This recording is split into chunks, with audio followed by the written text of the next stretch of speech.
آج راجہ ناصر عباس کی سربراہی میں مجلس وحدت المسلمین کا ایک وفد، نمائندہ وفد، جس میں ان کے چاروں صوبوں کے صدور سیکرٹری جنرل موجود تھے، اور کی میٹنگ ہوئی بنی گالہ میں چیئرمین تحریک انصاف عمران خان صاحب کے ساتھ۔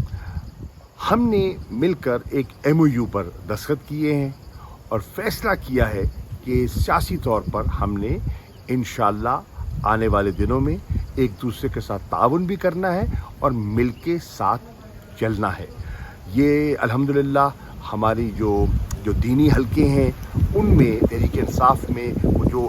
آج پذیرائی مل رہی ہے، یہ بڑی خوش آئند ہے۔ آپ کے علم میں ہے کہ چند روز پہلے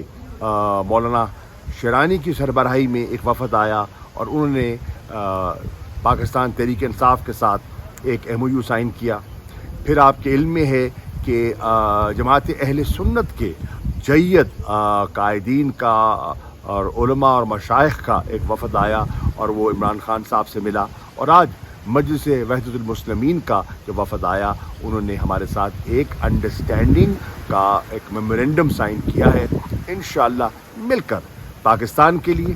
پاکستان کی خود مختاری کے لیے اور ایک آزاد خارجہ پالیسی کے لیے ہم نے مل کر آگے بڑھنے کا فیصلہ کیا ہے۔ ہم نے یہ بھی فیصلہ کیا ہے کہ خیبر پختونخوا میں جو ہماری حکومت ہے ان کے ساتھ ان کی ایک میٹنگ ہو جائے گی تاکہ وہاں بھی ہمارے آپس میں کوارڈینیشن بہتر ہو سکے۔ ہم نے یہ بھی فیصلہ کیا ہے کہ ایک پولیٹیکل کمیٹی تشکیل دے دی گئی ہے، 4 لوگ ان کے ہوں گے، 4 تحریک انصاف کے ہوں گے، تاکہ ہم جو ڈیٹیلز ہیں، جو اصولی موقف ہیں، وہ ہم میڈیا کو پیش کر رہے ہیں، جن کور پرنسپلز پر ہم نے ایگریمنٹ کیا ہے، اور جو دیگر موڈیلٹیز ہیں وہ انشاءاللہ میں ان کے ساتھ بیٹھ کر